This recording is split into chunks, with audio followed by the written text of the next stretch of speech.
welcome to my home and welcome to Behind Closed Doors.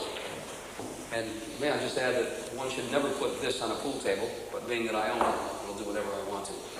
Mick, away we go. I'm going to make this ball here, and then we can talk. Okay. Let's start. Good shot. This is a beautiful house you have here, Ronnie. Thank you. How long have you lived here?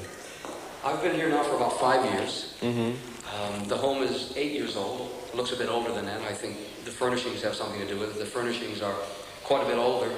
This particular piece right here, for example, is from Windsor Castle. Really? This was made, I think, 1495. So again, it shows you that the furnishings are all the house is new. I'm always being accused of living in the past and being a medieval person, and I guess this kind of brings it all together. The pool table is rather interesting as well. This was a Christmas present from my wife, from Wendy. We can see the lions and whatnot. This is a reproduction of a table that was built in I think it was 1865. I make shots that are unbelievable. I mean, I can do anything with this table, and that's how I got this place. I played pool all my life, and I was able to buy it. Well, you've caught me in the library. One of my favorite places in all the world because it contains words. And what's important to me are more of the things that I live around. This chair. This is a Bible box here with a Bible on the top of it, a very old one. This is a place that I don't do any writing in. It's strictly a library. Most of my work is done in the dungeon.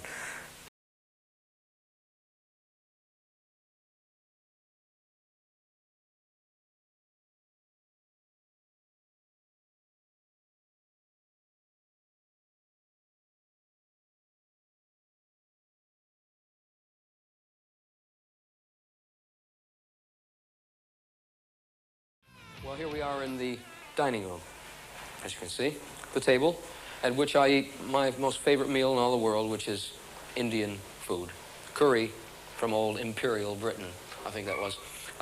The table, as you can see, the sideboard, lovely carvings. I think the nicest thing about all this kind of furniture, and one of the reasons I love it so much, is because there was so much thought and care taken in doing it. These were when workmen really cared about the things that they made.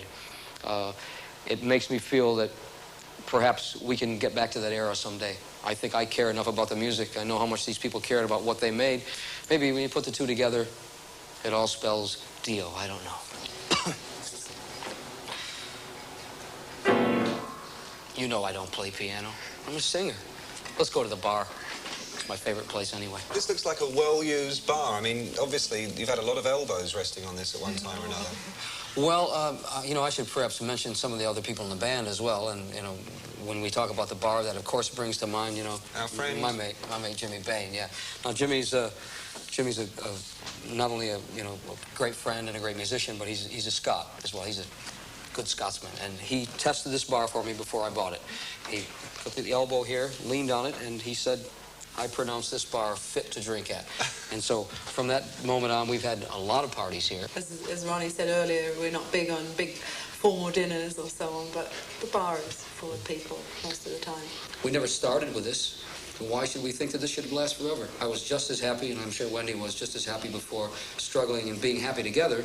I think this is all very transitory anyway. It comes and it goes. I mean, you have ups and downs. It's like life. Life goes through great waves of emotion and passion and great lows of despair and whatnot. That's the way life is. Life ebbs and flows like the sea does. We've had a lot of very hard times over the years. I remember the time when Ronnie and Rainbow parted company and we were living in Connecticut, and the manager didn't want to manage Ronnie anymore, and he didn't have a job, and we didn't have any money or anything, and we basically were thrown out to the cold, and it was freezing cold, and we just picked up our belongings, which weren't very many, and drove in a car that had no insurance, and drove 3,000 miles to California because we figured this was where Ronnie could start again.